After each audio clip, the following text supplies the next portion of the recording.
Hello, ladies and gentlemen. I just want to do a quick show to talk about something. Alternative assets to the dollar, and alternative assets to actually all the fiat currencies. Doesn't really have to necessarily mean the dollar. It just depends on what country you're in. But fiat currencies are basically all the same. There's nothing behind them. See, in 1971, Nixon took us off the gold standard. And it was supposed to be a temporary measure, but didn't turn out to be temporary whatsoever. And here's the thing. There are alternative assets for the longest time through history. Coming up all the way up to 1971, gold was money. It wasn't a commodity. It wasn't a barbaric relic from the past and so on like they're saying it is. It still isn't. It's an alternative to the fiat currencies. This fiat currency, a Ponzi scheme is basically what it is like an experiment. But it has been tried before. And every time, it's always ended in failure. It always ends in the fiat currency becoming absolutely worthless. So in 1971, Nixon took us off the gold standard. And that meant that basically it's like a helium balloon, with a string attached to it, holding it to the ground. Gold was holding it to the ground. And picture a big helium balloon, filled balloon. Picture a bunch of other balloons stuck to it. These are the other fiat currencies. And that the dollar is the biggest balloon. And all these other little balloons are all stuck to it, all their little cords and everything. In 1971, Nixon came in, he snipped that. So all of these other balloons got tied to the dollar. So they're all floating free up into the atmosphere. They're going to float up higher and higher and higher until they all pop. It's really all a confidence game. So what's going to bring this hyperinflation? Think about things for a minute. What happens when somebody out there buys gold with their fiat money? Well, the gold goes up in value, and the fiat money goes down. For the longest time now, they know this. They know that if they let gold go free to where it wants to go to, and silver would follow too, the two of them travel together, they know that it would have been the destruction of the dollar years ago.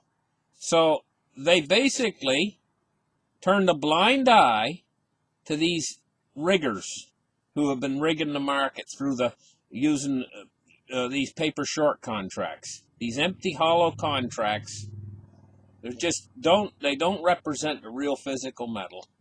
They turned a blind eye and they let them do something. And now, just recently, you see they're starting to crack down on them. That means they know that the game's coming to an end.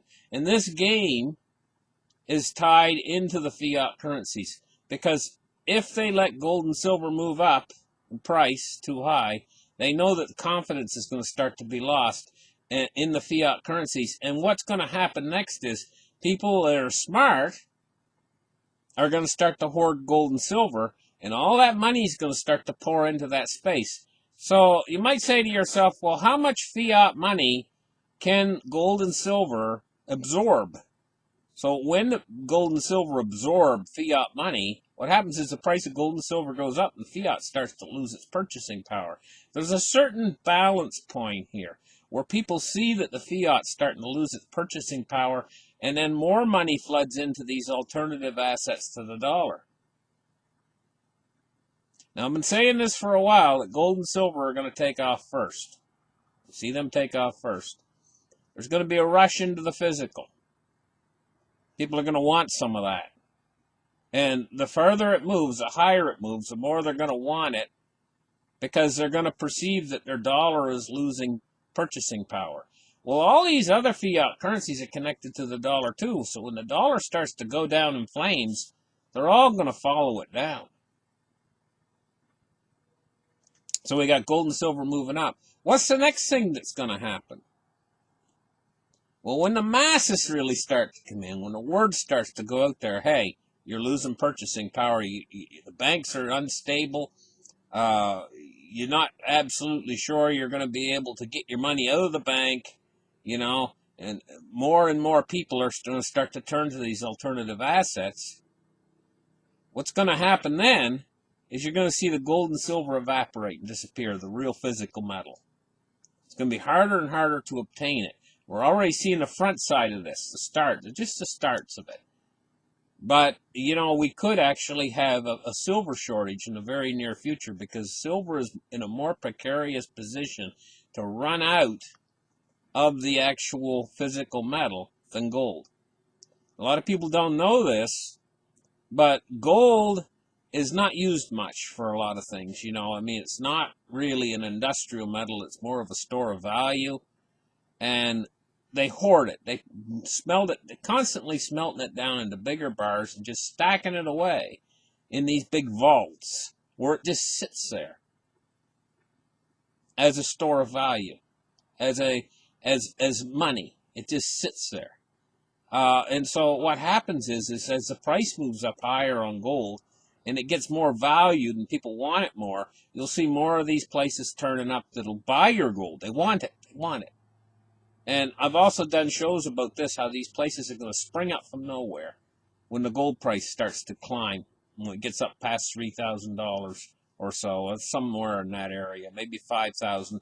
When it gets past a certain point, they're going to want it so bad it's going to become a lucrative business for these guys. We buy gold, big signs. Be a lot of advertising, you know. Maybe if you're watching my show on YouTube a year from now, when these places open up, there might be a big advertisement on my show that says, we buy gold, you know?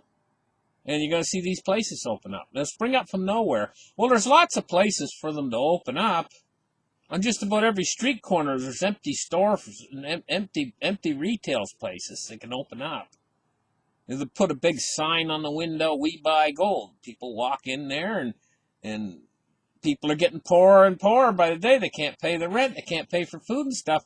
They'll start bringing in these little earrings and everything else. The gold price gets up around $5,000. Heck, they get a pretty good little wad of cash for their earrings or their jewelry. It goes into a little pot, goes into the back room. These guys sort it all out. And then another guy comes in that collects it all, takes it. That's their pay. And they take it to a smelting place where they smelt it down and they refine it again back in the 999 pure. Put it in the bars and it goes into a vault. It goes on sale on the open market and these central banks and stuff buy it. The central banks have been buying gold hand over fist as best they can because they know what's coming, you know. This is why they changed the gold, the standard for banks and gold. Now it's counted as a tier 1 asset. They did that very quietly. A lot of people didn't take notice of it. I think about a year ago they did it. They also did a few other things because they knew all this was going to break. They knew it was going to break. They knew the paper market and the paper rigging for silver and gold would break eventually. And, you know, people like JP Morgans, you know, they put away all this silver for themselves and gold for themselves. And a lot of, there's probably an awful lot of them put away, and I don't know anything about it. And they're ready. They've been getting ready for it. They know what's coming, you know. There might be one more little deflationary event, you know, with the markets and stuff before the Fed goes all in. Throws down the towel and just starts printing like mad. And I think that might come very soon. And a little deflation like that could actually see the spot prices drop a little bit on the gold and silver and stuff. But now what happens after they've bought all the gold and silver? So they rush into gold and silver. And it goes way up enormously high, but you can't get the physical anymore. It's all sold out. Everybody's got their position. Everybody has grabbed up all the physical and put it all away from themselves. There's nothing on the market for gold and silver. And even the rich people can't buy it anymore. What then? Well, then there's still tons of liquidity out there. There's all these people that'll be in a mad panic then because the dollar and these other fiat currencies are losing value, and they haven't really got a chance. That all the gold and silver's gone now, none for them. But they're still holding big wads of cash. What are they going to do? Cryptocurrency. That's what'll happen then. So first it's going to be the gold and silver that's going to move. And it's going to be spectacular, guys. It's going to be spectacular. Ultimately, it's going to be spectacular for people that are holding the gold and silver. But then the cryptocurrencies are going to start to take a run after that. And when you see the cryptocurrencies running, I mean running big time, that's when we're heading into the hyperinflation. And at the same time, you'll see the stock market shoot to the heavens. I mean, what's to stop it? The printing can't stop. What they've created this monster that needs to be fed. They've created these asset bubbles in almost every asset class that they can't let burst at this point in time, or the whole system will go down and it'll lock up. And everybody will just basically, I mean, that would just be an absolute catastrophe. And who would take the blame for it? Them. They know it. So they ain't going to let it go down ever. They're just going to keep printing. And when it finally starts to dawn on everybody out there that they're just going to keep printing endlessly, that's when faith and confidence is going to really be lost. And I figure by the time they're running into the cryptocurrencies and all the gold and silver's gone, we're going to be in that moment where faith and confidence is lost. And then look out. Because the system, ultimately, the hyperinflation is going to start to make the system shudder and shake and fail. And it's going to be a total mess, total disaster. They're going to have to find some sort of a reset at that point. But, you know, the hyperinflation is going to actually advance for quite a long time, I think, before it reaches a point where they have to reach out for a reset of some sort or another. By the time they reach out and they decide to reset everything, your dollar is probably going to buy less than 1/100th of what it buys now. Maybe even 1/1000th. So a $10 bill will be the same purchasing power as a penny is now by the time they get ready to do the reset. But by that time, the national debt that they've built up will be basically, they've got out of it through hyperinflation. They're going to pay for everything through hyperinflation. And so all of the people out there who are reliant upon their benefits from any pension plan or anything like that, they're going to pay you. This is why they're going to have to go the hyperinflationary route. Because what would they do with the opposite route?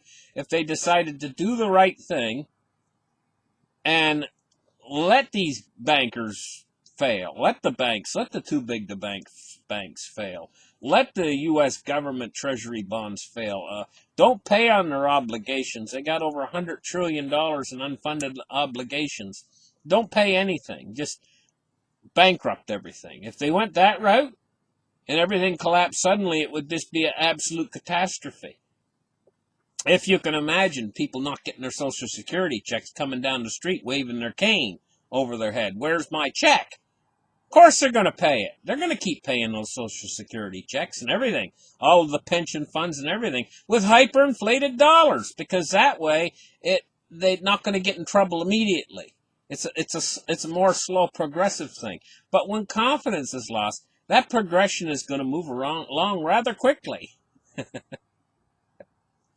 So people are going to be angry anyway because their Social Security check doesn't buy the groceries anymore. It doesn't pay for the bills anymore. They need to get out and work and they're 70 years old and because the Social Security check doesn't buy half of what it used to buy and then a quarter of what it used to buy. And the rent goes up and everything else. So the sky starts falling on them eventually. But can you imagine what it would be if they just said, well, we're not going to pay any Social Security, and they tried to cut it off? What a furor there would be, and how people would just be totally lose it. They want to push that off as long as possible. So that's why they're going to keep paying everything. Government employees, everything. This allows them to keep paying everything. But they're just going to pay it all in hyperinflating dollars. There's no other direction that all this can go. The stuff that I'm telling you right now, tell me another avenue. Are things going to get better? Things are wrong right now. And it's only going to get worse. Things are not going to get better. You know, they've set in motion a monster. This system is a monster. And the only way it's going to get better is when they do a reset. When we finally play all of this out to the very conclusion, and we're in the end of the hyperinflation and everything's a total mess, and then they reset everything, they cannot go back to just printing dollars or just switch from convertible from one fiat currency to another fiat currency. They can't do that. They're going to have to put something behind the fiat currencies to give them value. Once again. And once that reset is done and everything is given fair value again, then that's the end of fiat. I can't see it ever happening again. It's an experiment that's going to end terribly, and when it's over, I don't see it ever being repeated again in history. But money, from then on in, is going to always have value behind it. It's going to have something of substance behind it. We're not going to go back to a fiat by decree money. It just doesn't work. Once this is over, this is going to cause such a catastrophe, ultimately, when it ends in a hyperinflation, that after that hyperinflation's over and the reset comes and we go back to hard money, then what's going to happen then is we're going to stay with hard money. And watching this play out, it might take a little while longer. I mean, you know, but it's starting. It's really beginning. And watching the silver price and gold price go up, you can start to see it moving in that direction, but it's like a snowball. It'll go faster and faster toward the end. That's because it's exponential. I didn't mean for this to be such a long talk. I meant for it to be around 10 minutes, and it's turned out to be over 17 minutes. But, you know, I mean, it's all coming to fruition now. All the stuff that I've been preaching for the last 5 years,